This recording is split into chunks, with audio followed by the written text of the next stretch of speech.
إله إلا الله وحده لا شريك له ونشهد أن سيدنا ونبينا وحبيبنا وحبيب ربنا وطبيبنا وطبيب أرواحنا ومولانا محمدا عبده ورسوله أرسله بالحق بشيرا ونذيرا وداعيا إلى الله بإذنه وسراجا منيرا فقد قال الله تعالى في كلامه المجيد وفرقانه الحميد زبان كله محبت নিয়ে কণ্ঠ জাল করে আমরা সকলেই পড়ি أعوذ بالله من الشيطان الرجيم بسم الله الرحمن الرحيم إن الله وملائكته يصلون على النبي يا أيها الذين آمنوا صلوا عليه وسلموا تسليما اللهم صل على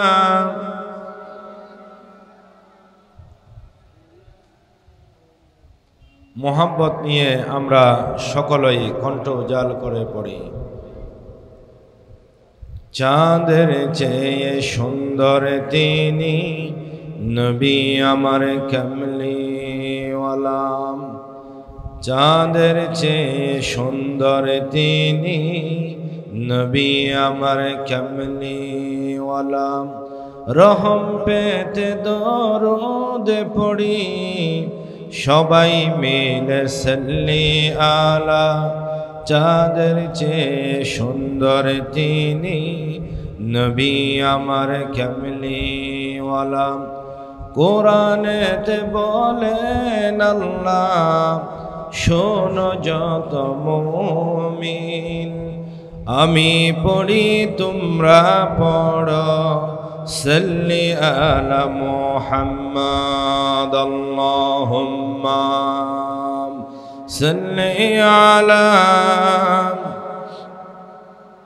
مولانا محمد وعلى آله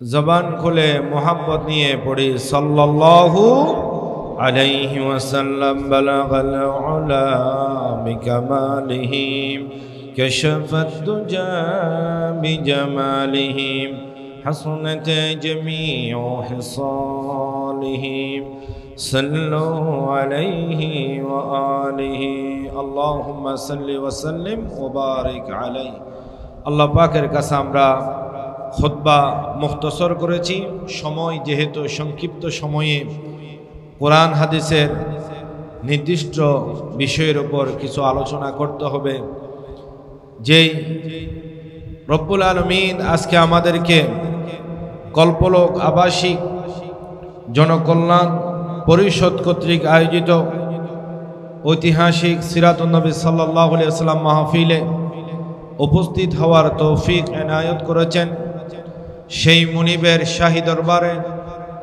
আমরা শুকরিয়া আদায় করছি বিশেষ করে মঞ্চে উপস্থিত হয়েছেন এই অধিবেশনের সম্মানিত সভাপতি কল্পলোক জনকল্যাণ পরিষদের সম্মানিত সভাপতি বিশিষ্ট সমাজসেবক এবং শিক্ষানুরাগী জনাব আলহাজ আবু বকর সিদ্দিক সাহেব দামত বরকাতুহুল আলিয়া বারাকাল্লাহু ফি হায়াতি কল্পলোক জনকল্যাণ পরিষদের সম্মানিত সেক্রেটারি বিশিষ্ট শিক্ষানুরাগী ও সমাজসেবক এবং প্লট মালিক সমিতির সম্মানিত সেক্রেটারি জনাব আব্দুর রহমান সাহেব দামাত বরকাতুহুল আলিয়া বারাকাল্লাহু ফি হায়াতি মাহফিলের সম্মানিত সভাপতি, বিশিষ্ট সমাজসেবক এবং বনফুল গ্রুপের সম্মানিত ডাইরেক্টর, প্লট মালিক, প্রথম পর্যায়ের সম্মানিত সভাপতি, আমাদের সকলেরই সুপরিচিত জনাব আলহাজ এম.এ. শুক্কুর সাহেব, সম্মানিত আজকের মাহফিলের সভাপতি এবং মঞ্চ উপবিষ্ট হযরত উলামায়ে কেরাম, মুরব্বিন এজাম, ব্রাদারান ইসলাম, পর্দার আড়ালের মস্তুরাত, আমার সম্মানিতা মা ও বোনেরা, আল্লাহ সুবহানাহু ওয়া তাআলার শাহী দরবারে আমরা সকলেই কালিমাতুশ শুকর আদায় করছি। আল্লাহ পাকের শেখানো ভাষায় আমরা সকলেই পড়ছি প্রাণ খুলে মোহাব্বত নিয়ে যে আল্লাহ পাক আজকে আমাদের দ্বীনি এই মজলিসে আমাদের বাইরা অহৈতুক কোনো কাজ না করে বিশ্বের সর্বকালের সকল যুগের সর্বশ্রেষ্ঠ গ্রেট সুপারম্যান সৈয়দুল আম্বিয়া রাহমাতুল লিল আলামিন, বিশ্বসভার সভাপতি, আল্লাহ পাকের সৃষ্টির প্রধান আকর্ষণ, বিশ্বের সর্বশেষ এবং সর্বশ্রেষ্ঠ গ্রেট সুপারম্যান খাতামুল আম্বিয়া রাহমাতুল লিল আলামিন বিশ্বনবী মুহাম্মদ রাসূলুল্লাহ সাল্লাল্লাহু আলাইহি ওয়াসাল্লামের শানে আজকের এই পবিত্র শানদার সিরাতুন নবী সাল্লাল্লাহু আলাইহি ওয়াসাল্লাম মাহফিল থেকে আল্লাহ পাকের শাহী দরবারে আমরা কালিমাতুশ শুকর আদায় করছি। আল্লাহ পাকের শেখানো ভাষায় সকলেই পড়ছি আলহামদুলিল্লাহ। আরেকটু মোহাব্বত নিয়ে বলি আল্লাহু আকবার কবীরান ওয়ালহামদুলিল্লাহি কাসীরান ওয়া সুবহানাল্লাহি বুকরাতান ওয়া আসীলা। আজকের মাহফিলের প্রধান আকর্ষণ আন্তর্জাতিক খ্যাতি সম্পন্ন মুফাসসির কোরআন, ইসলামী চিন্তাবিদ হযরতুল আল্লাম জনাব মাওলানা কারি আব্দুল্লাহ আমিন সাহেব দামাত বরকাতুহুল আলিয়া আমার সাথে কথা হয়েছে। আমার অত্যন্ত মোহাব্বতের এবং ক্লোজ সম্পর্ক, মোহাব্বতের সম্পর্ক। গতকালকেও আমরা অনেকক্ষণ ফোনে কথা বলেছি। ইনশাআল্লাহ যথাসময়ে মাহফিলে উপস্থিত হয়ে যাবে। আল্লাহ পাকের কাছে আজকের মাহফিলের অন্যতম আকর্ষণ হচ্ছে আওলাদে রাসূল আন্দরকিল্লা শাহী জামে মসজিদের মুহতারাম খতিব এবং আমাদের চট্টগ্রামের জননন্দিত মজলুম জননেতা জনাব আলহাজ শাহজাহান চৌধুরী সাবেক এমপি মহোদয় এবং সম্মানিত মুরব্বিন এজাম। মাইকের আওয়াজ যতটুকু যাচ্ছে আমার যুবক তরুণ এবং সমস্ত দিনদার ইমানদার মুসলমান ভাইরা এমন একজন নবীর মাহফিলে জানার জন্য, শোনার জন্য, বোঝার জন্য এমন একজন শানদার নবীর মাহফিলে আমরা বসেছি। পৃথিবীর সমস্ত গাছ যদি কালম হয়ে যায়, পৃথিবীর সমস্ত সাগর মহাসাগরের পানি যদি কালি হয়ে যায়, গাছরূপী কলম আর পানিরূপী কালি দিয়ে লিখতে লিখতে সমস্ত পানি শুকিয়ে যাবে, সমস্ত কলম শেষ হয়ে যাবে। আল্লাহ পাকের হাবিবের জীবনী, আল্লাহ পাকের হাবিবের আলোচনা, বলা, শোনা, লিখা কোনো কিছু শেষ হবে না। সুবহানাল্লাহ বলি আমরা। সে মহান চরিত্রের অধিকারী যাকে আল্লাহ পাক খুলুকুন আযীম বলেছেন, সে আল্লাহ পাক, আল্লাহ পাকের হাবিবের মধ্যে সব চরিত্র আল্লাহ পাকের হাবিবের মধ্যে দিয়েছেন। গত রবিউল আউয়াল মাস, গত মাস আমাদের কাছ থেকে অতিবাহিত হয়েছে। রবিউল আউয়াল মাস আল্লাহ পাকের হাবিবের আগমনের মাস, মিলাদুন নবী সাল্লাল্লাহু আলাইহি সাল্লামের মাস, রাসূলের আগমন এবং ওয়াফাতের মাস। এবং সারাটা জীবন রাসূলের পাকের সিরাতের উপর আমাদেরকে জানতে হবে, বুঝতে হবে, আমল করতে হবে।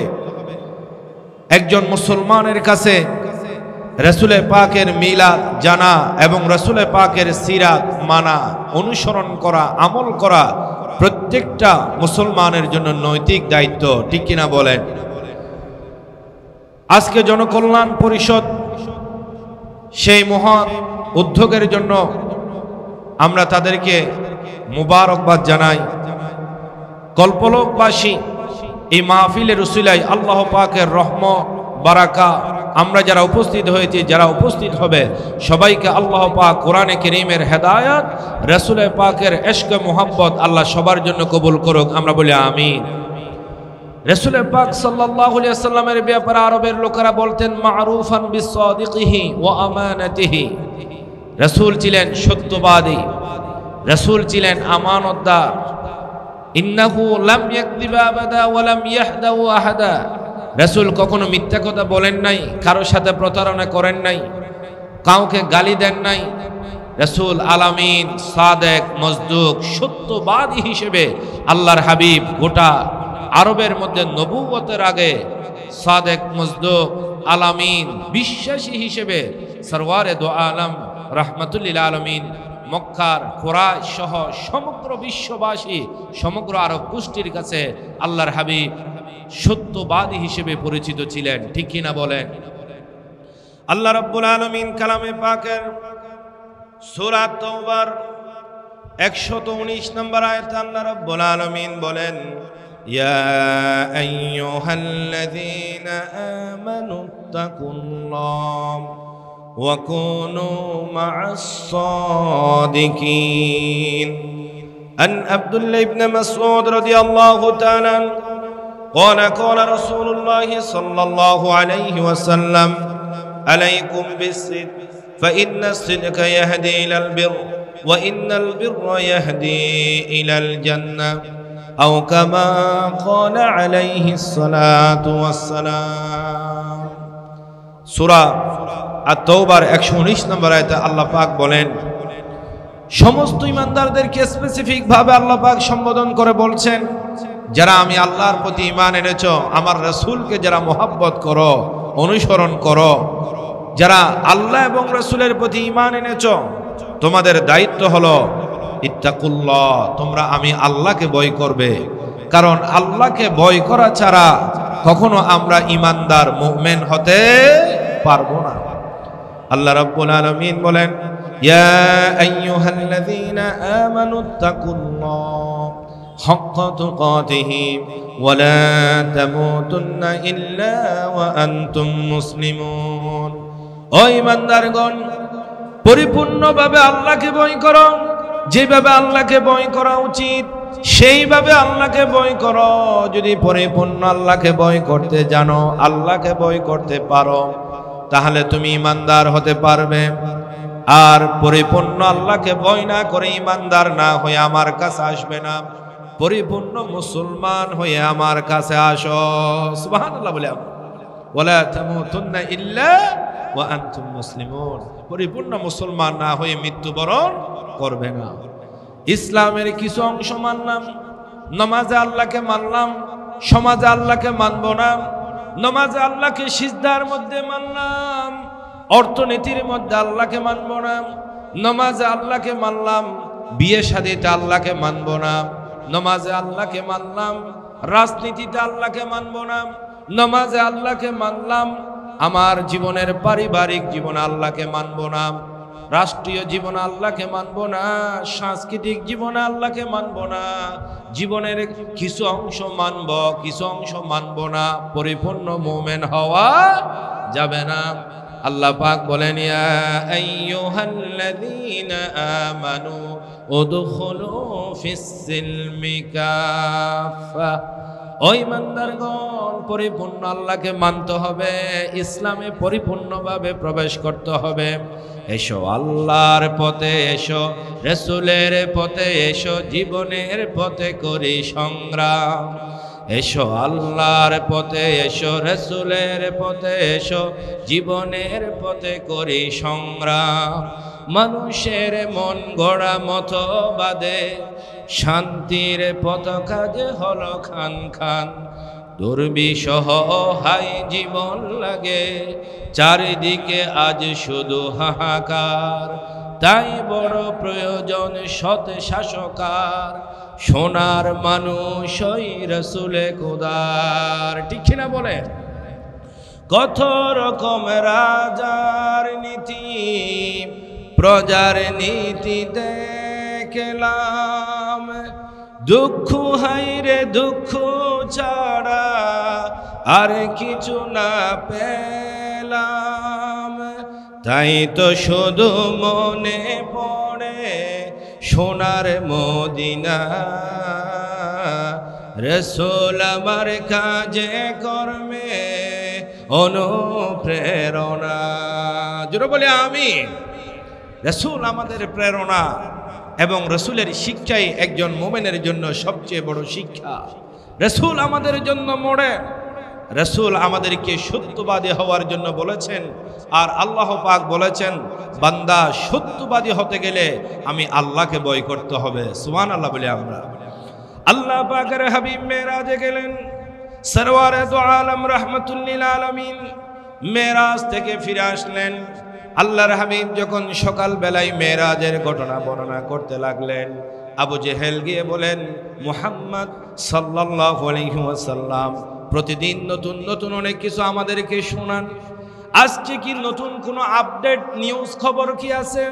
আল্লাহ পাকের হাবিব বলেন, গতকাল রাত্রে আমি মেরাজে গিয়েছি আর শাহিমে গিয়েছি। সুলাইমান আলাইহিস সালাতু ওয়াস সালামকে আল্লাহ পাক মুজিজা দিয়েছিলেন। সুলাইমান আলাইহিস সালাম আসমানের নিচে বাতাসকে হুকুম দিয়ে, জিনকে হুকুম দিয়ে মুহূর্তের মধ্যে এক জায়গা থেকে আরেক জায়গায় চলে যেতে পারতেন। আল্লাহ পাকের হাবিবকে এমন মুজিজা দিয়েছেন, সাত আকাশ পাড়ি দিয়ে ধুলোকে বুলোকে সবকিছু ছাড়িয়ে আর শাহিমের মেহমান বানিয়ে নিলেন।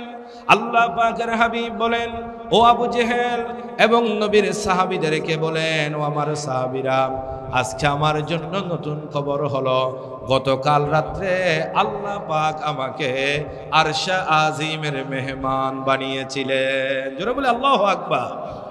সুবহানাল্লাযী আসরা বিআবদিহি লাইলাম মিনাল মাসজিদিল হারাম ইলাল মাসজিদিল আকসা। মসজিদ আকসা আজকে যেটা ফিলিস্তিনের জমিন, যেখানে মুসলমানদের রক্ত ঝরছে, ইহুদিরা মুসলমানদেরকে প্রতিনিয়ত শহীদ করছে, নিষ্পাপ নিরপরাধ শিশুদের রক্ত ঝরছে যেই জমিনে মুসলমানদেরকে পাখির মতো গুলি করে করে শহীদ করা হচ্ছে, আকাশ থেকে বোমা মেরে মুসলমানদেরকে সমূলে শেষ করে দেওয়া হচ্ছে, ওই জমিনের মধ্যে আল্লাহর হাবিব মেরাজের রজনীতে তশরীফ এনেছিলেন। পুণ্যভূমি ফিলিস্তিনের জমিন, আল্লাহর হাবিবের স্মৃতি বিজড়িত এই জমিনে ইহুদি খ্রিস্টানরা চায় মুসলমানকে এই জমিন থেকে উৎখাত করার জন্য, কিন্তু এই জমিন তো মুসলমানদের জমিন। সমস্ত আম্বিয়া আলাইহিসসালাতু ওয়াস সালামের স্মৃতি বিজড়িত আছে এই জমিনে। আল্লাহর হাবিবের স্মৃতি রয়েছে এই ফিলিস্তিনের পুণ্যভূমিতে। এই ভূমিতে আজকে যারা মুসলমানদের উপর পৃথিবীর সবচেয়ে অসভ্য বর্বর ইহুদি সন্ত্রাস মাস্তান, পৃথিবীর ইহুদিরা মুসলমানদের উপর জুলুম করতে লাগলো, আর পৃথিবীর যে সমস্ত মুসলমানরা তাকিয়ে তাকিয়ে দেখতে লাগলো, কোন অন্তর থেকে প্রতিবাদও করে না, এবং ভোগ বিলাসের মধ্যে যারা সময় অতিবাহিত করে, কিয়ামতের ময়দান আল্লাহর কাছে কি জবাব দিবে? এই ময়দান তো আল্লাহর হাবিবের মেরাজের ময়দান ছিল। এই জমিন থেকে তো আল্লাহ পাকের হাবিব মেরাজে গিয়েছিলেন। ফিলিস্তিনের এই জমিনের উপর মুসলমানদের উপর যত অত্যাচার নির্যাতন নিপীড়ন করা হয়, বর্বর অসভ্য ইহুদিরা এই জমিন থেকে একদিন সরে যেতে বাধ্য হবে, ঠিক কিনা বলেন? এই জমিনের উপর সমস্ত নবী রাসূলদের স্মৃতি রয়েছে। এই জমিনে মুসা কালিমুল্লাহর স্মৃতি বিজড়িত জমিন, এই জমিন ঈসা রূহুল্লাহর স্মৃতি বিজড়িত জমিন, সুলাইমান আলাইহিস সালামের স্মৃতি বিজড়িত এই জমিন, আল্লাহ পাকের পেয়ারা হাবিবের স্মৃতি বিজড়িত এই জমিনে মুসলমানদের রক্ত ঝরবে, জীবন যাবে, শহীদ হবে, মুসলমান ফিলিস্তিনের ভূখণ্ড ছাড়বে না, ঠিক কিনা বলেন? এই জমিন মুসলমানদের আবাদ হবে। আল্লাহ পাকের কাছে আমরা দোয়া করি, পৃথিবীর অসভ্য অভিশপ্ত ইহুদি এবং খ্রিস্টানদেরকে এই জমিন থেকে আল্লাহ পাক নেককারজনক লাঞ্ছনা এবং অপমানের সাথে এই জমিন থেকে আল্লাহ পাক উৎখাত করে দিক। আমরা বলি আমিন। ফেরাউন এবং নমরুদ হামানের যে অবস্থা হয়েছে, সেই ধরনের আল্লাহ পাকের আযাব এবং গজব দিয়ে বিশ্ব মুসলমানদের অক্ষর মধ্য দিয়ে ফিলিস্তিনের জমিন যেন মুসলমানদের হাতে আফগানের জমিনের মতো সুপর্দ হয়ে যায়। আমরা সকলেই বলি আমিন, আর জোরে বলি আমিন। আল্লাহ পাকের হাবিব মেরাজে গেলেন, মেরাজ থেকে ফিরে আসলেন। যখন আল্লাহর হাবিব ঘটনা বর্ণনা করতে লাগলেন, গতকাল 7 আকাশ পাড়ি দিয়েছি, আল্লাহ পাকের সাথে কথা বলেছি, এক পাশে আল্লাহ, আরেক পাশে আমি নবী মুহাম্মদ সাল্লাল্লাহু আলাইহি ওয়াসাল্লাম। আমি আল্লাহর সাথে দেখা করেছি, সিদরাতুল মুনতাহা গিয়েছি, বাইতুল মুকাদ্দাস গিয়েছি। আবু জেহেল তো সিদরাতুল মুনতাহা বুঝে না, সাত আকাশ কেমনে পাড়ি দিবে মাথায় ঢুকে না। বাইতুল মুকাদ্দাস তো চিনে, ফিলিস্তিনের জমিনে।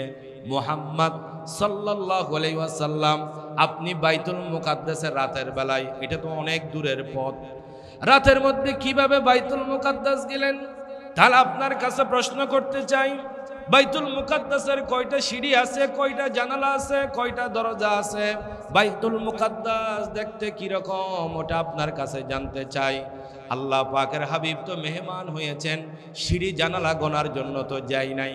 আল্লাহ পাকের হাবিবকে আল্লাহ পাক জিবরাইল আমিনকে দিয়ে বলেন, ও নবী আপনার চিন্তা করার কারণ নাই, আপনার সামনে আমি আল্লাহ বাইতুল মুকাদ্দাসকে তুলে ধরব।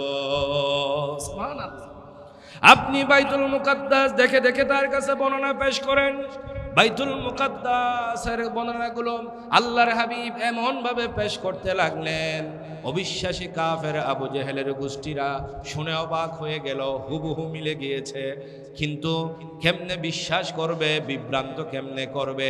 আবু বকর সিদ্দিক রাদিয়াল্লাহু তাআলা আনহুর বাড়িতে চলে গেলেন, বললেন, আবু বকর শুনেছ কি, তোমার নবী গতকাল মেরাজে গিয়েছেন, আর বাইতুল মুকাদ্দাস গিয়েছে, সিদরাতুল মুনতাহা গিয়েছে, সাত আকাশ পাড়ি দিয়ে আল্লাহর সাথে দেখা করেছে।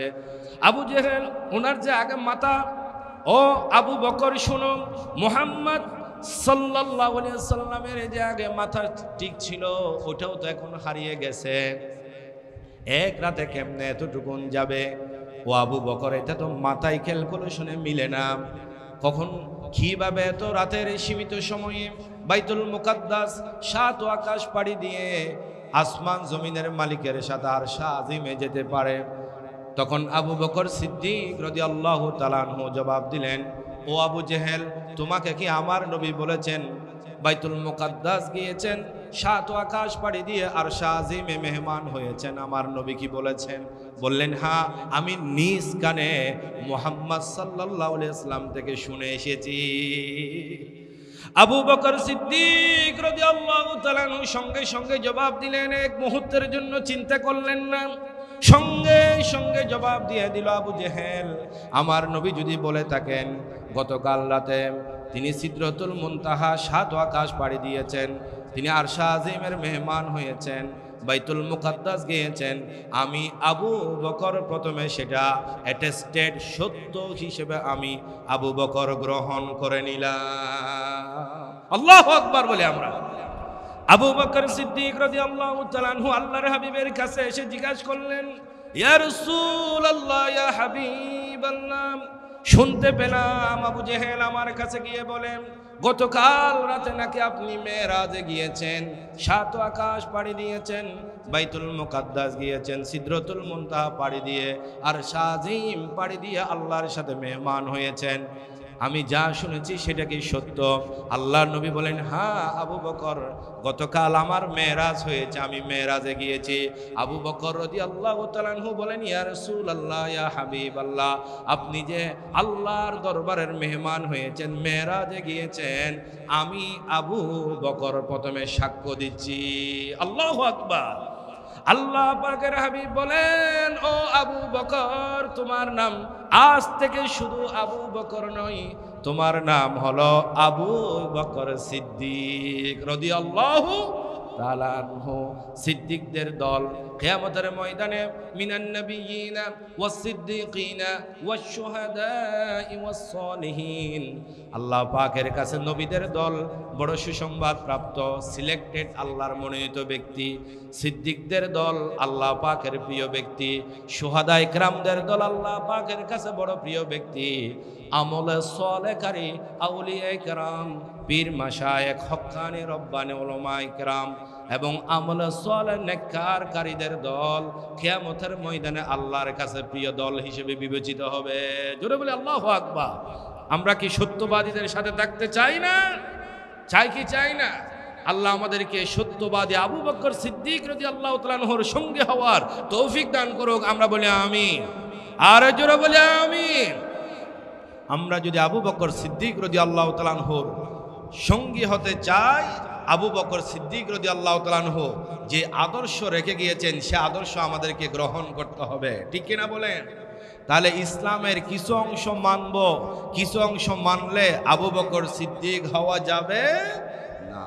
গভীর রাতের মধ্যে আবু বকর সিদ্দিক রাদিয়াল্লাহু তাআলা আনহু হাঁটতে লাগলেন। রাত গভীর হয়ে গেলেন। সাইয়েদনা ওমর ফারুক রাদিয়াল্লাহু তাআলা আনহু বলেন, আমি মক্কার জমিনে খলিফাতুল মুসলিমিন আবু বকর সিদ্দিক রাদিয়াল্লাহু তাআলা আনহুকে একা একা অবস্থায় হাঁটতে দেখতে পাচ্ছি। গভীর রাত, পায়ে কোনো জুতা নাই, স্যান্ডেল নাই, কোনো কিছু নাই, খালি পায়ে হাঁটতে লাগলেন। পিছন থেকে গিয়া হযরত ওমর রাদিয়াল্লাহু তাআলা আনহু সালাম দিলেন, খলিফাতুল মুসলিমিন এই গভীর রাতের মধ্যে আপনি একা একই মক্কার জমিনে হাঁটতে লাগলেন। হযরত আবু বকর, আপনার পায়ের মধ্যে কোনো জুতাও নাই, কোনো স্যান্ডেল নাই। হযরত আবু বকর সিদ্দিক রাদিয়াল্লাহু তাআলা আনহু জবাব দেন, ভাই ওমর, এই গভীর রাতের মধ্যে যদি আমি আবু বকর ইবনে কুফা স্যান্ডেল জুতা পরে ঠক ঠক করে যদি হাঁটতে থাকি, আমার জুতার আওয়াজে যদি আল্লাহর কোনো বান্দার ঘুম ভেঙে যায়, কিয়ামতের ময়দানে আমি আবু বকর আল্লাহর কাছে কি জবাব দেব? জোরে বলি সুবহানাল্লাহ। যে মুসলমানদের সিদ্দিকদের আদর্শ নমুনা আবু বকর সিদ্দিক রাদিয়াল্লাহু তাআলা আনহু গভীর রাতে জুতার পায়ের আওয়াজে ঘুম ভেঙে যাবে, মুসলমানদের এই ভয়তে পায়ে জুতা ছাড়া স্যান্ডেল ছাড়া হাঁটতে লাগলো। আর সেই মুসলমানদের ঘরে গায়ে হলুদের অনুষ্ঠানে, ডিজে পার্টি, নর্তকীদের নাচ গানের অনুষ্ঠানে আশেপাশের কোনো মুসলমান থাকতে পারে না, ঠিক কিনা বলে? আর আজকে আরেকটি বদরসম চালু হয়েছে, রাত 2টা-3টা পর্যন্ত মাহফিল চলা হয়। রাত 2টা-3টা পর্যন্ত মাহফিল করে ফজরের নামাজের মধ্যে কোনো মুসল্লি পাওয়া যায় না, ঠিক কিনা বলেন? এবং যারা সারা রাত 2টা-3টা পর্যন্ত মাহফিল করে, আশেপাশে অসুস্থ রোগী মুসলমান ঘুমাতে পারে না। এই জন্য আমি ব্যক্তিগতভাবে আমি রাত 12টার পরে কোনো জায়গায় ওয়াজ করি না। আমি যত তাড়াতাড়ি পারি, আমার অভ্যাস হচ্ছে আমি তাড়াতাড়ি ওয়াজ করে ফ্রি হয়ে যায়। কারণ রাত 12টার পর যদি আল্লাহর কোনো বান্দা অসুস্থ মুসলমান, দিনদার, পরহেজগার, ইমানদার যদি আক্রান্ত হয়, মনে কষ্ট পায় এবং তা শারীরিক সমস্যা হয়, আপনি রাত 2টা-3টা পর্যন্ত ওয়াজ করে ফজরের নামাজও যদি না থাকে, আল্লাহর কসম 2 রাকাত ফজরের নামাজের মূল্য এরকম হাজারো অনুষ্ঠানের চাইতে আল্লাহর কাছে বেশি, ঠিক কিনা বলেন? রাসূল বলেছেন 2 রাকাত ফজরের নামাজের মর্যাদা হলো আকাশ জমিনে যা আছে তার চাইতে আল্লাহর কাছে বেশি মূল্যবান। সুবহানাল্লাহ বলি আমরা। আল্লাহ পাকের হাবিব বলেন, মান সাল্লাল বারদাইন দাখালাল জান্নাহ। ও আমার উম্মত শোনো, যারা ফজরের নামাজের গ্যারান্টি দিবে আর সলাতুল আসরের নামাজের গ্যারান্টি দিবে, আমি নবী তার জন্য আল্লাহর জান্নাতের গ্যারান্টি দিয়ে দিলাম। সুবহানাল্লাহ। ফজরের নামাজ মুসলমান নাই, আজকে 5 ওয়াক্ত নামাজে মুসলমান ঠিকমতো জামাতে নাই। মুসলমানদের জন্য সবচেয়ে আল্লাহ পাকের বড় নিয়ামত হলো মুসলমান যদি সঠিকভাবে যদি নামাজ আদায় করে, মুসলমানদের মধ্যে সত্যবাদিতা, আমানতদারিতা, আল্লাহর ভয় মুসলমানদের মধ্যে চলে আসবে, ঠিক কিনা বলেন? নামাজ পড়ে, রোজা রাখে, হজ করে, সুদ খায়, ঘুষ খায়, দুর্নীতি করে, জমিনের ঠেলে জুলুম করে, পাপাচার করে, বুঝতে হবে তার ইবাদতের মধ্যে গন্ডগোল আছে, ঠিক কিনা বলেন? আপনার ইনকামের মধ্যে গন্ডগোল আছে। অবৈধ ইনকাম দিয়ে, হারাম পয়সা দিয়ে আল্লাহর কাছে আপনি যতই কিছু চান, হারাম পয়সার ইনকাম, অবৈধ খাবার দিয়ে আল্লাহর কাছে দোয়া করলে দোয়া কবুল হয় না। এই জন্য সত্যবাদিতা, এই গুণ আবু বকর সিদ্দিক রাদিয়াল্লাহু তাআলা আনহু অর্জন করেছেন, যিনি সন্দেহযুক্ত কোনো খাবার স্পর্শ করতেন না। সুবহানাল্লাহ বলি আমরা। যিনি আল্লাহর ভয়ে গভীর রাতের মধ্যে একাকী হাঁটতেছে জুতা এবং স্যান্ডেল ছাড়া, যে আবু বকর সিদ্দিক আল্লাহর হাবিবকে এত বেশি মোহাব্বত করতেন, রাত গভীর হয়ে গেল, আবু বকর সিদ্দিক রাদিয়াল্লাহু তাআলা আনহুর বাড়ি থেকে শুরু করে আল্লাহর হাবিবের বাড়ি পর্যন্ত 24 গোত্রের 24 জন যুবক উন্মুক্ত তরবারি নিয়ে দাঁড়িয়ে আছেন। সকাল হলে বেলে আল্লাহর হাবিবকে শহীদ করবে, দুনিয়া থেকে শেষ করবে।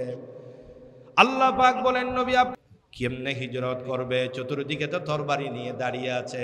আল্লাহ পাক বলেন, নবী আপনি বালুকণা নেন, বালিকণার মধ্যে ফু দেন। ওয়ামা রমাইতা ইদ রমাইতা ওয়ালাকিন্নাল্লাহা রমা। আপনি বালির মধ্যে শুধুমাত্র ফু দিবেন। আপনার দায়িত্ব হলো বালিকণায় ফু দেওয়া। বালিকণায় ফু দেওয়ার সঙ্গে সঙ্গে 24 গোত্রের 24 জন যুবক কাফেরদের চোখে পৌঁছে গেল। আল্লাহ পাকের কুদরত এমন ভাবে গ্রহণ করেছে, চোখ কসলাতে লাগলো, হাত থেকে তরবারি পড়ে গিয়েছে। জোরে বলে আল্লাহু আকবার। যখন চোখের মধ্যে বালি আসে, তরবারি কি হাতে থাকবে? হাত থেকে তরবারি পড়ে গেল, চোখ কসলাতে লাগলো। আল্লাহর নবী তাদের ফাঁক দিয়ে আবু বকর সিদ্দিক রাদিয়াল্লাহু তাআলা আনহুর বাড়িতে চলে গেলেন। বাড়িতে গিয়ে ডাক দিলেন আবু বকর। আবু বকর রাদিয়াল্লাহু তাআলা আনহু প্রথম ডাকেই লব্বাইক ওয়া সাদাইক ইয়া রাসূলুল্লাহ, হুজুর আমি হাজির। আপনি কখন আমাকে একবার আবু বকর ডাকেন, আমি লব্বাইক বলে সাড়া দেওয়ার জন্য হাজির হাসি। আল্লাহ নবী এই বিপদের সময় আবু বকর থেকে জানতে চাইলেন, আবু বকর এই কঠিন সময়ে আমি তোমাকে গভীর রাতে একবার ডাক দিয়েছি, প্রথম ডাকে তুমি কেমনে আমাকে সাড়া দিয়েছো? তুমি কি রাতের মধ্যে ঘুমাও না? হযরত আবু বকর সিদ্দিক রাদিয়াল্লাহু তাআলা আনহু জবাব দেন, ইয়া রাসূলুল্লাহ, ইয়া হাবিবাল্লাহ, প্রায় 2 মাস আগে আপনি আমাকে বলেছেন আপনি আমাকে নিয়ে হিজরত করবেন।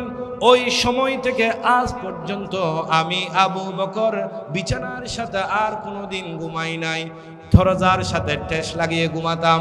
আল্লাহর নবী কোন বিপদে কোন সময়ে এসে আমাকে আবু বকর বলে ডাকে, আর আমি আবু বকর যেন প্রথম ডাকে লব্বাইক বলে সাড়া দিতে পারি। জোরে বলি সুবহানাল্লাহ। সিদ্দিক এমনে হয় নাই, সত্যবাদী। আল্লাহর কাছে সিদ্দিকদের সর্দার আবু বকর সিদ্দিক রাদিয়াল্লাহু তাআলা আনহু আল্লাহর হাবিবকে যে মুহাব্বত করেছেন, সেই মুহাব্বত আমাদেরকে হৃদয়ে ধারণ করতে হবে। ঠিক কিনা বলেন? আবু বকর রাদিয়াল্লাহু তাআলা আনহু সিদ্দিকদের সর্দার, তিনি আল্লাহর হাবিবকে যে মুহাব্বত করেছেন, সেই মুহাব্বত করে তার জান মাল যা কিছু আছে সব কিছু আল্লাহর জন্য সঁপে দিয়েছেন। আল্লাহ পাক কালামে পাকের মধ্যে সূরা হুজুরাত, আল্লাহ পাক সূরা হুজুরাতের 15 নম্বর আয়াতে আল্লাহ সুবহানাহু ওয়া তাআলা চমৎকার করে বলেন, ইন্নামাল মুমিনুনা আল্লাযীনা আমানু বিল্লাহি ওয়া রাসূলিহি সুম্মা লাম ইয়ারতাবু ওয়া জাহাদু বিআমওয়ালিহিম ওয়া আনফুসিহিম ফি সাবিলিল্লাহ উলাইকা হুমুস সাদিকুন। আমরা বললাম আল্লাহ সত্যবাদী কারা, সত্যবাদী কারা তাদেরকে আমরা জানতে চাই। আল্লাহ পাক বলেন সত্যবাদী হলো সেই সমস্ত মুমিন, যেই সমস্ত মুমিন আল্লাহ এবং রসুলের প্রতি মজবুত ঈমান রাখে, আল্লাহর প্রতি মজবুত ঈমান রাখবে, রসুলের প্রতি মজবুত ঈমান রাখবে, আর আল্লাহর জন্য জান মাল দিয়ে যা কিছু আছে সব কিছু আল্লাহর জন্য শপথে আল্লাহ এবং রসুলের ক্ষেত্রে কোনো সন্দেহ পোষণ করে না, কোনো সন্দেহ করে না, এবং জান মাল বিআমওয়ালিহিম ওয়া আনফুসিহিম, আল্লাহর জন্য জান এবং রসুলের জন্য আল্লাহর জন্য জান মাল শপথে উলাইকা হুমুস সাদিকুন। আল্লাহ পাক কালামে পাকে সাক্ষী দেন ওরা হলো সত্যবাদী। ওরা কি? সত্যবাদী। সত্যবাদীদের মধ্যে আমরা কি থাকতে চাই না? সত্যবাদীদের মধ্যে যদি থাকতে চাই, আল্লাহর প্রতি রসুলের প্রতি আমাদেরকে মজবুত ঈমান আনতে হবে এবং জান মাল আল্লাহর জন্য উৎসর্গ করতে হবে। আল্লাহর হাবিবের উপর যখন আয়াত নাযিল হলো, ইন্নাল্লাহা আশতারা মিনাল মুমিনিনা আনফুসাহুম ওয়া আমওয়ালাহুম বিআন্না লাহুমুল জান্নাহ, এই আয়াত যখন নাজিল হয়ে গেল, আবু বকর সিদ্দিক রাদিয়াল্লাহু তাআলা আনহু কান্না করতে লাগলেন, চোখের পানি ঝরতে লাগলো। সাহাবীরা বলেন কান্নার কি আছে, এত আফসোস করার কি আছে? বয়োজ্যেষ্ঠ সাহাবী, অভিজ্ঞ বিজ্ঞ সাহাবী আবু বকর সিদ্দিক রাদিয়াল্লাহু তাআলা আনহু বুঝতে পেরেছে আল্লাহর জান্নাতে যেতে চাইলে আল্লাহর জন্য জান এবং মালকে দিয়ে দিতে হবে। ঠিক কিনা বলেন? জান এবং মাল দিয়েই আল্লাহর জান্নাতে শুধু আঙ্গুর, বেদনা, দুধের শরবত, হালুয়া রুটির উপর ইসলাম আসে নাই। ঠিক কিনা বলেন? ইসলাম এসেছে রক্ত দিয়ে, জান দিয়ে, মাল দিয়ে, চরিত্র দিয়ে, ঈমান দিয়ে। ইসলাম সারা দুনিয়ায় অত্যাচারিত, নির্যাতিত, নিষ্পেষিত মুসলিম মানুষের মুখে হাসি ফুটিয়েছে আল্লাহর দেওয়া ইসলাম। ঠিক কিনা বলেন? আজ সেই ইসলামের সুমহান আদর্শ থেকে, সত্যবাদিতা থেকে আজকে মুসলমান সরে এসেছে। মুসলমানদের মধ্যে আজকে দুঃখা, মুসলমানদের মধ্যে আজকে প্রতারণা, মুসলমানদের মধ্যে আজকে মিথ্যা। কথায় কথায় মুসলমান যা বলেন নন স্টপ মিথ্যা কথা বলতে থাকে। ঠিক কিনা বলেন?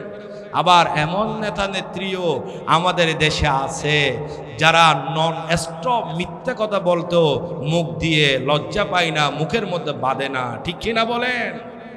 নন স্টপ মিথ্যা কথাকে সত্য বলে চালিয়ে দে। আল্লাহ আমাদেরকে মিথ্যা থেকে হেফাজত করুক, আমরা বলি আমিন। রাসূলের একজন সাহাবী এসে বলেন, ইয়া রাসূলুল্লাহ, তখনও মুসলমান হয় নাই, ইয়া রাসূলুল্লাহ, ইয়া হাবিবাল্লাহ, আপনি আমাকে এমন একটা সবক দেন। অন্য হাদিসের মধ্যে এসেছে একজন সাহাবী এসে আল্লাহর নবীর কাছে আবেদন পেশ করলেন, ইয়া রাসূলুল্লাহ, আমার অনেক সমস্যা আছে, এর মধ্যে আমার মিথ্যা কথা বলা অভ্যস্ত। ইয়া রাসূলুল্লাহ, আমি একটু খারাপ জিনিস খাওয়া অভ্যস্ত, অন্যান্য জিনিস অভ্যস্ত। আল্লাহর হাবিব বলেন, তুমি শুধু মিথ্যা ছেড়ে দাও। তখন তিনি চলে গেলেন।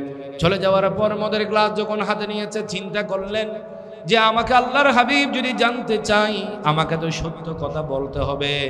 মদ খেয়েছে এটা বললে আল্লাহর হাবিবের শাস্তি পেতে হবে, গুনাহ করলে সত্য কথা বলতে হবে।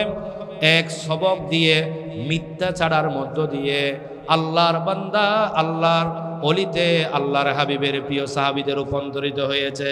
জোরে বলে আল্লাহু আকবার। আলহামদুলিল্লাহ, আমাদের এই প্লট মালিক সমিতির সম্মানিত সভাপতি, অত্যন্ত আলেম দোস, বিশিষ্ট সমাজসেবক এবং আমাদের অত্যন্ত প্রিয় ব্যক্তিত্ব জনাব আলহাজ এম এ শুক্কুর সাহেব, আব্দুল শুক্কুর সাহেব, আল্লাহ পাক মোহতারমকে আল্লাহ পাক দীর্ঘ নেক হায়াত, সুস্থতার হায়াত বকশিশ করুক, আমরা বলি আমিন। আরো জোরে বলি আমিন। আপনারা কল্পলোকের জন্য একজন বড় নিয়ামত, কারণ বাংলাদেশের শিল্পপতিদের মধ্যে আলেমদেরকে মোহাব্বত করেন, ইসলামকে, দ্বীনকে, মসজিদ, মাদ্রাসা, ওলামায়ে কেরামদেরকে মোহাব্বত করেন। তার মধ্যে একজন ব্যতিক্রম ধর্মী হলো আল্লাহর এই বান্দা। কখনো সহজেই নিজকে প্রকাশিত করতে চাই না। আল্লাহ পাক ওনার হায়াতে আরো দীর্ঘ নেক হায়াত, দ্বীনের খেদমত, এই কল্পলোকবাসীর খেদমত করার আল্লাহ তৌফিক দান করুক, আমরা বলি আমিন। প্রিয় ভাইরা, আল্লাহ রাব্বুল ইজ্জত ওয়াল জালাল আমাদেরকে সত্যবাদী হিসেবে পেতে চায়। সত্যবাদীর জন্য দুনিয়াতেও কল্যাণ, দুনিয়াতেও পুরস্কার, আখিরাতে রয়েছে আল্লাহর জান্নাত। সুবহানাল্লাহ বলি আমরা। কথা কি আমার মুখের কথা না রাসূল পাকের হাদিসের কথা? রাসূল পাক সাল্লাল্লাহু আলাইহি ওয়াসাল্লাম হাদিসে কারীমায় ইরশাদ করেছেন, মুসলিম শরীফের হাদিস 6804 নম্বর হাদিস, মিশকাত শরীফের হাদিস 4824 নম্বর হাদিস। ক্বালা রাসূলুল্লাহ সাল্লাল্লাহু আলাইহি ওয়াসাল্লাম, ইন্না সিদকাল বির ওয়া ইন্নাল বিররা ইয়াহদি ইলাল জান্নাহ।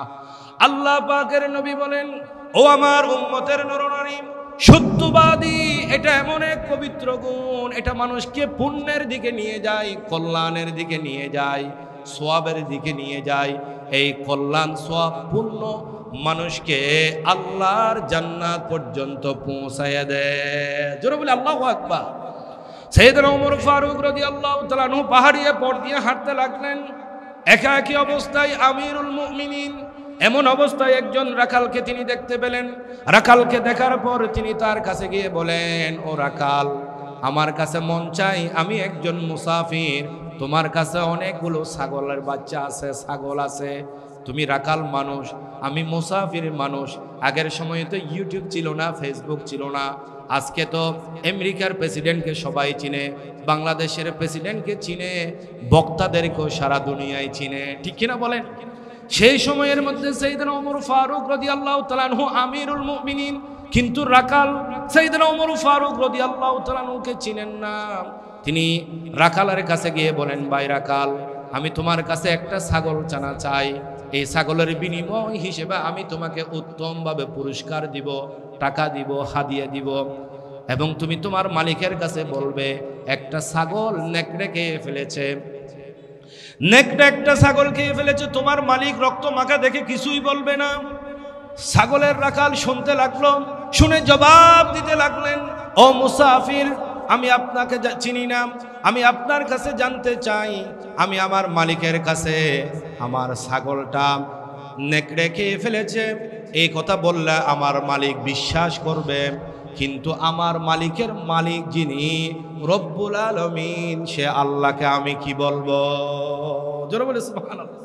সাইয়েদনা ওমর ফারুক রাদিয়াল্লাহু তাআলা আনহু তার কাছে আর একটু লোভনীয় অফার পেশ করতে লাগলেন। বললেন, ও আল্লাহর বান্দা, তুমি যখন আমার কাছ থেকে হাদিয়াও পাবে, টাকাও পাবে, আবার তোমার মালিকও যদি তোমাকে কিছু না বলে, তাহলে তোমার জন্য কল্যাণকর হাদিয়াও পেলে, আর তোমার মালিক থেকেও তুমি কোনো কিছু শুনলে না। আমিও মুসাফির, আমার জন্য কল্যাণ হবে, আমি তৃষ্ণার্ত ক্ষুধার্ত, একটা ছাগল দিলে কেউ কিছু তোমাকে না বললে আমাকে একটা ছাগল দিয়ে দাও, হাদিয়াও তোমাকে বেশি দিব। রাখাল আবার একই জবাব দিয়ে দেয়, ও আল্লাহর বান্দা, আমি আমার মালিকের অনুমতি ছাড়া আপনাকে যদি একটা ছাগল দিয়ে দিতে পারি, কিন্তু কিয়ামতের ময়দানে আমার মালিকের মালিক যিনি রব্বুল আলামিন, সে আল্লাহর সামনে আমি কি জবাব দেব? জোরে বলে আল্লাহু আকবার। সাইয়েদনা ওমর ফারুক রাদিয়াল্লাহু তাআলা আনহু বলেন, ও রাখাল, তোমার মালিককে? বললেন, ওই যে দেখা যায় কুঠে ঘরের একটা ঘর রয়েছে, ওইখানে আমার মালিক আছেন। হযরত ওমর ফারুক রাদিয়াল্লাহু তাআলা আনহু তার কাছে গিয়ে বলেন, ও আল্লাহর বান্দা, আমি আমিরুল মুমিনিন ওমর, তোমার ওই রাখালকে আমি তোমার কাছ থেকে কিনে আজাদ করে দিতে চাই। আমি ওই গোলামকে আজাদ করে দিয়ে আল্লাহর কাছে কিয়ামতের ময়দানে আমার নাজাতের উসিলা তালাশ করতে চাই। আমি তোমার ওই গোলামকে বারবার পরীক্ষা করেছি, একটা ছাগল আমাকে দিল না, বরং সে বারবার জবাব দিয়েছে। কিয়ামতের ময়দানে আল্লাহর কাছে আমি কি জবাব দেব? ইয়া আইয়ুহাল্লাযীনা আমানু তাকুল্লাহ ওয়া কুনু মা'আস সাদিকিন। হযরত ওমর রাদিয়াল্লাহু তাআলা আনহু ওই রাখালের মালিককে বললেন, ওই রাখালকে আজাদ করে দাও, ওই রাখালের বিনিময় যা কিছু দিতে হয় আমি ওমর দিব। তার মানে সত্যবাদিতার উসিলা দিয়ে আল্লাহ পাক ওই রাখালকে দুনিয়ার মধ্যে আল্লাহ সম্মানিত করলেন, আর এই সত্যবাদী আল্লাহকে ভয় করার উসিলা দিয়ে আল্লাহ পাক তাকে জান্নাত পর্যন্ত পৌঁছায় দেয়। জোরে বলে সুবহানাল্লাহ। সত্য মানুষকে মুক্তি দেয়, মিথ্যা মানুষকে ধ্বংস করে। আজকে আমাদের সমাজের সবগুলোর মূল ধ্বংসের কারণ হলো মিথ্যা, মিথ্যা এবং মিথ্যা। ঠিক কিনা বলেন? আজকে আমাদের সমাজ ধ্বংস হয়ে যাচ্ছে। স্ত্রী মেয়ে লোক ফেসবুকে গোপনে সেট করতে লাগলেন, মেসেজ দিতে লাগলেন, স্বামীর কাছে পরকীয়ায় আসক্ত স্ত্রী ধরা খেয়েছে, মিথ্যা কথা বলে পার পাওয়ার চেষ্টা করে। ঠিক কিনা বলেন?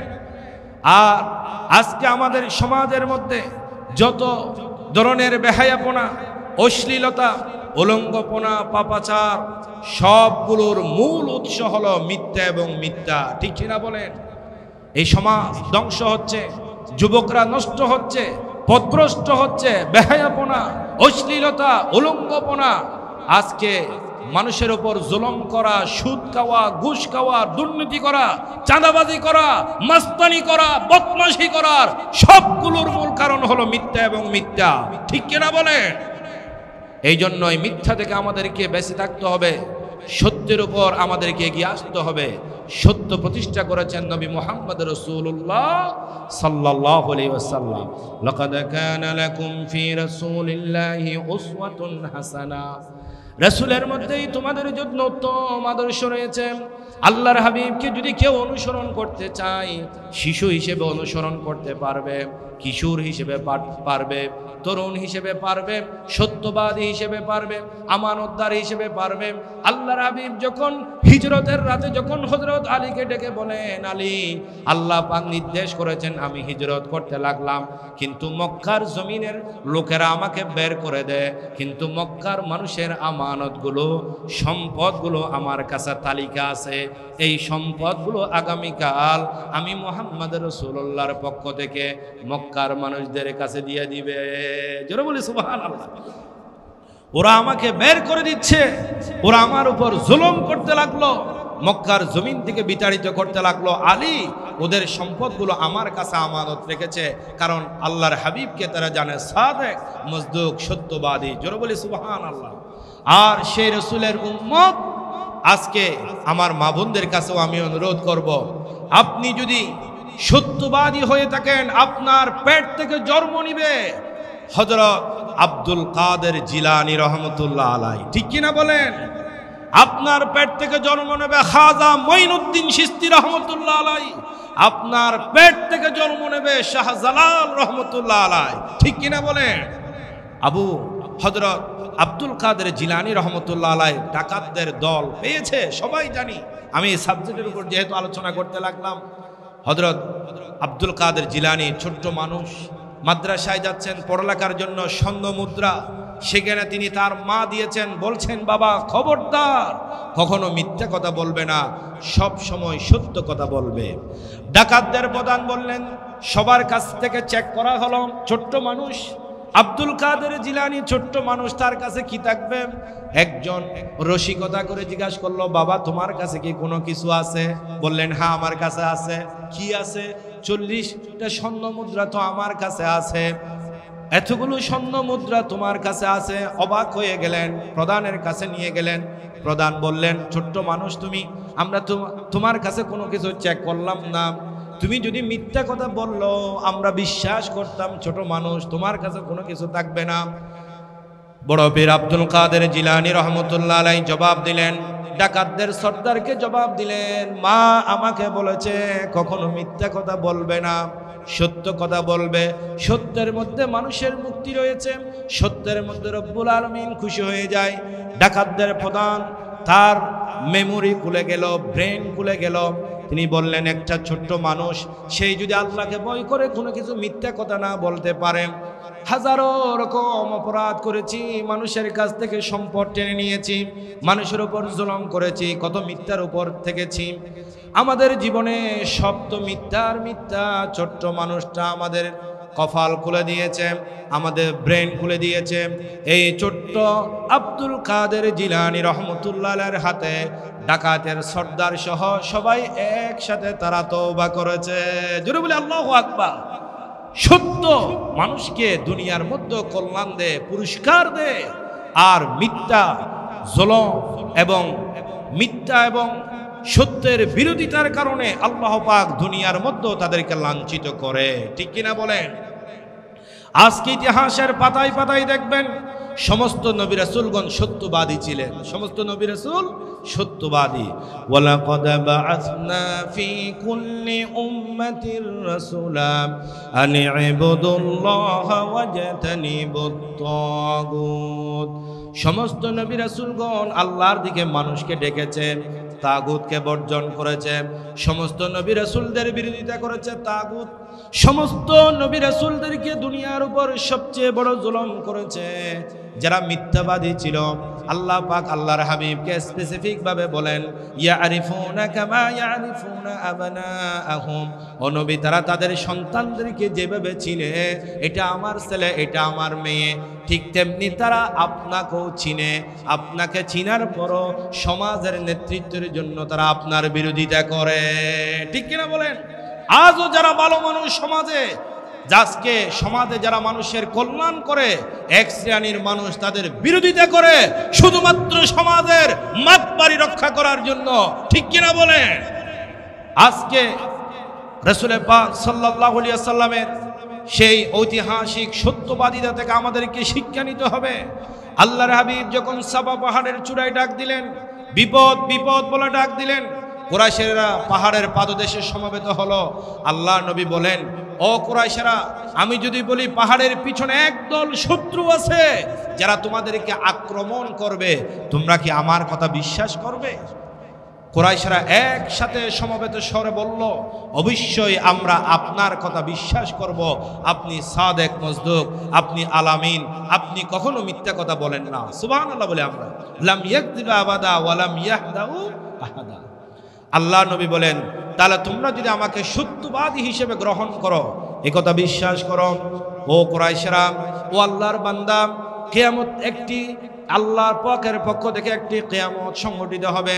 জান্নাত আছে, জাহান্নাম আছে। জাহান্নামে তারা যাবে যারা আল্লাহ এবং রসুলকে ঈমান আনবে না, আর যারা আল্লাহ এবং রসুলের প্রতি ঈমান আনবে, কুলু লা ইলাহা ইল্লাল্লাহ মুহাম্মাদুর রাসূলুল্লাহ, এই কথা যারা ঘোষণা করবে, আল্লাহর প্রতি যারা ঈমান আনবে, রসুলের প্রতি যারা ঈমান আনবে, তাদের জন্য জান্নাত থাকবে। এই কথা বলতে দেরি হয় নাই, আল্লাহর হাবিবের দিকে পাথর নিক্ষেপ শুরু হয়ে গেল। নাউযুবিল্লাহি মিন যালিক। পাথরকে মেরেছে আল্লাহর হাবিবের বিয়াই। তখনও আল্লাহর হাবিবের দুই মেয়ে উম্মে কুলসুম এবং রুকিয়ার সাথে আবু লাহাবের দুই ছেলের সাথে কথা হয়েছে, উতবা এবং উতাইবার সাথে, তাদের দুইজনের সাথে কথা হয়েছে, চুক্তি হয়েছে। আল্লাহর হাবিবের দুই নূর উম্মে কুলসুম এবং রুকিয়ার সাথে আবু লাহাবের দুই ছেলে উতবা উতাইবার কথা হয়েছে, এখনো তুলে নেওয়া হয় নাই। এমন সময় আল্লাহর নবী ঘোষণা দিলেন, লা ইলাহা ইল্লাল্লাহ মুহাম্মাদুর রাসূলুল্লাহ। আবু লাহাব বললেন, তাব্বাল্লাকা ইয়া মুহাম্মদ, এই কথা বলার জন্য আপনি আমাদেরকে কেন একত্রিত করেছেন? আল্লাহর হাবিবের দিকে পাথর মারলেন, পাথর নিক্ষেপ করলেন। আল্লাহ পাক কি সহ্য করেছে? কথা বলেন না কেন, আল্লাহ কি সহ্য করেছে? আমার হাবিব দু জাহানের সরদার রাহমাতুল লিল আলামিনের প্রতি আবু লাহাব তুমি পাথর নিক্ষেপ করেছো। তাব্বাত ইয়াদা আবি লাহাবি ওয়া তাব, ধ্বংস হোক, নিপাত যাবে তোমার ওই দুই হাত, যে হাত দিয়ে তুমি আমার নবীর উপর আঘাত করেছো। কিয়ামত পর্যন্ত আবু লাহাবের উত্তরসূরি, আবু জেহেলের উত্তরসূরি, ফেরাউন, নমরুদ, হামানের উত্তরসূরিরা আল্লাহর দ্বীনের দায়ীদের সাথে এই ধরনের বেয়াদবি করবে। ঠিক কিনা বলেন? ইসলামের সূচনা থেকে আজ পর্যন্ত যারা আল্লাহর দ্বীনের কথা বলেছে, তারা নির্যাতিত হয় নাই, নিষ্পেষিত হয় নাই, অত্যাচারিত হয় নাই, মজলুম হয় নাই। পৃথিবীর জমিনে এরকম কোনো কি নজির আছে? শহীদ সৈয়দ কুতুব রহমতুল্লাহ আলাইহি, মিশরের জামাল নাসের জালেম প্রেসিডেন্ট, তাকে গ্রেফতার করলেন। অপরাধ ছিল তিনি সত্যবাদীদের কাতারে ছিলেন, অপরাধ ছিলেন তিনি মাআলিমু ফিত তারিক কিতাব লিখেছেন, অপরাধ ছিল তিনি আল্লাহর দ্বীনের হক কথা মানুষের সামনে পেশ করতেন, অপরাধ ছিল ফি জিলালিল কোরআন, আল্লাহর কোরআনের তাফসীর লিখেছেন। এই অপরাধে শহীদ সৈয়দ কুতুব রহমতুল্লাহ আলাইহিকে মিশরের জামাল নাসের জালেম প্রেসিডেন্ট তাকে গ্রেফতার করে জেলখানার মধ্যে ঢুকালেন এবং সেখানে একটা পাগলা কুকুর, ক্ষুধার্ত পাগলা কুকুর সেই রুমের মধ্যে ঢুকিয়ে দিলেন। শহীদ সৈয়দ কুতুব ও তার অমর সৃষ্টি একটা কিতাব আছে, ছোট একটা বই আছে, এই বই থেকে আমি এই ঘটনাটা রেফারেন্স দিতে লাগলাম। সত্যবাদীদেরকে আল্লাহ পাক কিভাবে মুক্তি দান করে। শহীদ সৈয়দ কুতুব রহমতুল্লাহ আলাইহি নামাজের মধ্যে সিজদায় পড়ে আছেন, আর ক্ষুধার্ত শিকারী পাগলা কুকুর তাকে পাহারা দিচ্ছে। জোরে বলি সুবহানাল্লাহ। আজান হচ্ছে। আলহামদুলিল্লাহ, আল্লাহ সুবহানাহু ওয়া তাআলা যে আলোচনাগুলো করলাম এবং আমরা যারা এখানে উপস্থিত আছি, আমি সূরা তাওবার 119 নম্বর আয়াতের উপর ইয়া আইয়ুহাল্লাযীনা আমানুত্তাকুল্লাহ ওয়া কুনু মা'আস সাদিকিন, হে ঈমানদারগণ আল্লাহকে ভয় করো, সত্যবাদীদের অন্তর্ভুক্ত হয়ে যাও। যারা সত্যবাদীদের অন্তর্ভুক্ত হতে পারে আল্লাহ পাক তাদেরকে দুনিয়া এবং আখিরাতে পুরস্কার দান করে। এই বিষয়ের উপর আমি আলোচনা করেছি। আমাকে এবং আমার ভাইদেরকে যতটুকু আলোচনা হয়েছে এর মধ্যে আল্লাহ আমাদের সবাইকে আমল করার তৌফিক দান করুক। আমরা বলি আমিন। আজকের মাহফিলকে নাজাতের উসিলা বানাই দিক। আমরা বলি আমিন। আজকের মাহফিলের সমস্ত মুআজ্জাজ মুকাররম মেহমানবৃন্দ, সভাপতি, উলামায়ে কেরাম, উপস্থিতি এবং যারা সহযোগিতা করেছেন, আয়োজন করে